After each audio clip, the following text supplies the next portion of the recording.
Hi, it's me again. The thing is, with the subject of the similarities between otaku-kin and other kin, I have to agree with you on most points, and for the most part, I can't argue.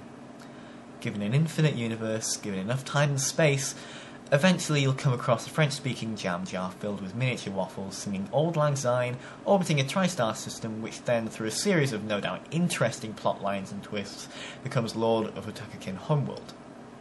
Given an infinite universe, it's pretty much a dead cert. Given a finite universe, the chance of that happening is somewhat negligible. Still possible, but not a chance in hell. But I, as another kin, don't rely on this infinite universe. I don't need to. Yeah, I'm going to go the historical document route. A bit of a cop-out, I'm sure you'll flame me for doing so, but all over the world, in different cultures, you see mentions of dragons in particular. And that's a little odd in itself. Nowhere in history do you hear about Cloud's adventures in the fight against Sephiroth. That's the difference between myth and fiction. Anyway, I think we've kind of moved off the topic a little bit. The point we were making is that we have our own beliefs, and ask that you respect it as such. We could spend all day poking fun at the other religions and beliefs for their oddities, similarities and inconsistencies. Let's be honest, they all have them. The unfortunate thing with metaphysics is that it is a field of opinion. Mainstream physics has things we can observe and measure, whilst metaphysics is something that doesn't give reliable results we can reproduce. If we get right down to it, every belief, every religion has its flaws. I mean, the idea of an all-knowing, all-powerful entity is laughable at best, at least in the physical.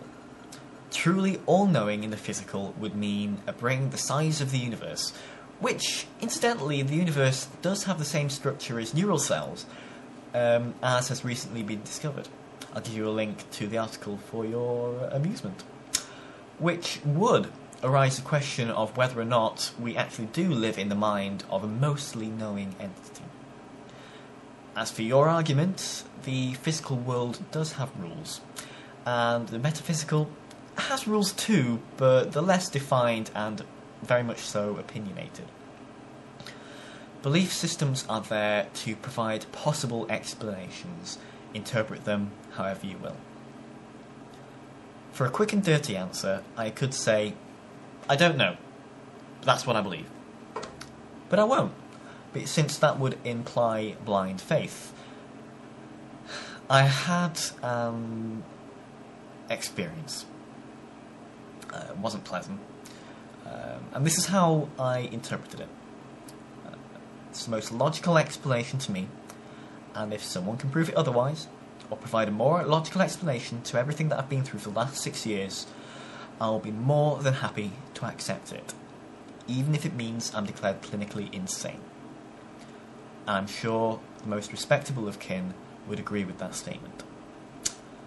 To cut a long-winded rambling short, therianthropy is a non-mainstream belief, and should be given the same respect as any other form of religion. I don't think I'm in any position to speak for any other Therian out there, but after 6 years of studying the subject, I've noticed most of what you've said. And for the most part, I agree. Yeah, it's a bigger jump from wolf to dragon, but if legend is anything to go by, dragons have manifested before.